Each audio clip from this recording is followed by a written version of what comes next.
Dahil gaya-gaya ako, tutubukan ko tong magic berry na nauuso na yun. Meron ditong hilaw na ampalaya na kinagatan na ni Michael. May hilaw na ampalaya at merong lutong ampalaya. Hindi ako mahilig sa mapapait. Pero dahil gusto ko maging healthy yan, kailangan ko kumain ito para makain itong ampalaya.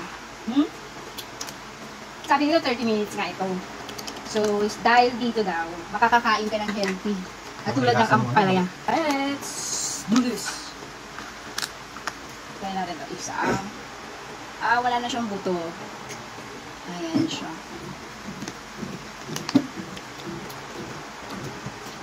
Maasim, parang pasas. Parang pasas ang lasa. Pero maasim-asim.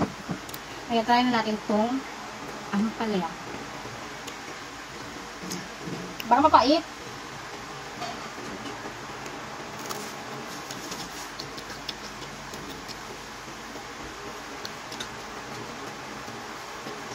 Sa unang kagat, may pait. Parang inunguya mo. Parang nagiging... Ano nga yan yung prutas na yung ganitong puti? Yung prutas sa puti? Singkamas. Singkamas! Parang singkamas! Pwede mo ubusin to. Yan dahil dito. Di ba, Kel? Kahit ito na lang. Para ka na din nag-vitamins.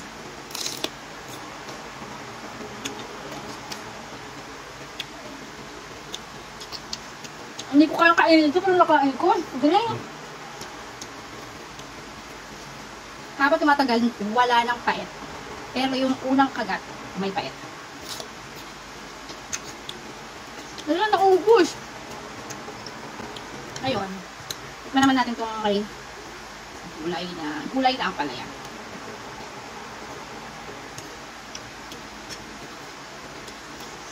Ang sarap!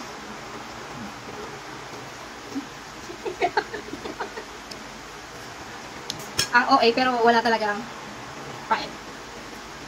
Pero kung ubusin ang buong, di ba? Itong buong tasa ng ampalaya ng gulay. Grabe, galing! Pagkakain ako ng palaya, ito pala ang secret ko, kahit araw-araw kang mag-ampalaya.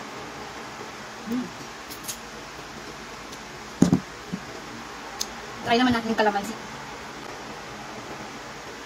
Bagong hugas na kalamansi, tikman natin kung tatamis ang kalamansi.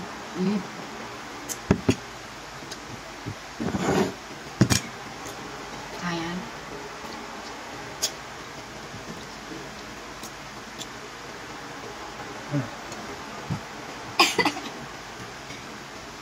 Grabe!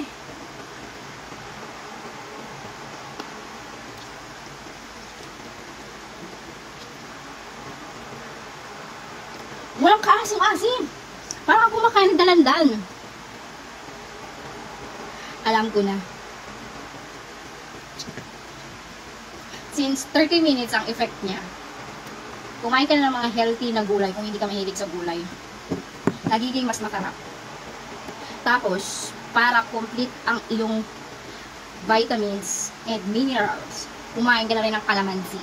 Isang kalamansi.